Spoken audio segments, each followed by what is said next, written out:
ভোরের আলো ফুটতে না ফুটতেই প্রকৃতির এক আকস্মিক ঝাপটায় কেঁপে উঠল রাজধানী ঢাকা সহ সারা দেশ।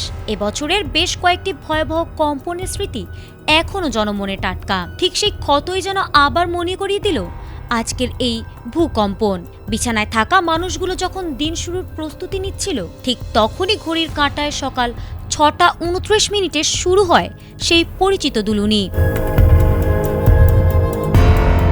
আবহাওয়া অধিদপ্তর ও আন্তর্জাতিক ভূতাত্ত্বিক জরিপ সংস্থাগুলোর তথ্য মতে আজকের এই ভূমিকম্পের মাত্রা ছিল রিক্টার স্কেলে ৫.১। ভূমিকম্পটির মূল উৎপত্তি স্থল ছিল প্রতিবেশী দেশ মিয়ানমারের সাগাইং অঞ্চলের হোমালিন এলাকায়। ভারতের ন্যাশনাল সেন্টার ফর সিসমোলজি জানিয়েছে, কেন্দ্রস্থলটি ছিল ভারতের মণিপুর সীমান্তের কামজং জেলার সংলগ্ন।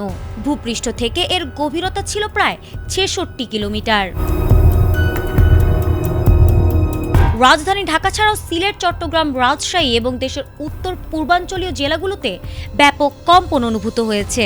বিশেষ করে বহুতল ভবনের বাসিন্দারা তীব্র আতঙ্কের রাস্তায় নেমে আসেন। তবে স্বস্তির বিষয় হলো ভূমিকম্পের কেন্দ্রস্থলটি ভূপৃষ্ঠের অনেকটা গভীরে হওয়ায় এবং উৎপত্তি স্থল ঢাকা থেকে প্রায় ৪৪১ কিলোমিটার দূরে হওয়ায় বড় ধরনের কোনো ক্ষয়ক্ষতির খবর এখনো পাওয়া যায়নি।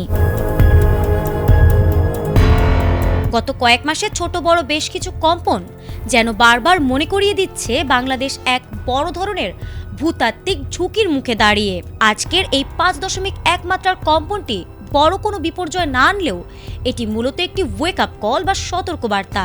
বিশেষজ্ঞরা বলছেন, বড় দুর্যোগ মোকাবিলায় এখনই ভবন নির্মাণ বিধিমালা কঠোরভাবে মানা এবং জনসচেতনতা বৃদ্ধির কোনো বিকল্প নেই। ভোরের এই আতঙ্ক কাটিয়ে জনজীবন ধীরে ধীরে স্বাভাবিক হলেও প্রকৃতির এই রহস্যময় আচরণের রেশ যেন কাটছেই না সাধারণ মানুষের মন থেকে। ফারহানা হক, এটিএন বাংলা।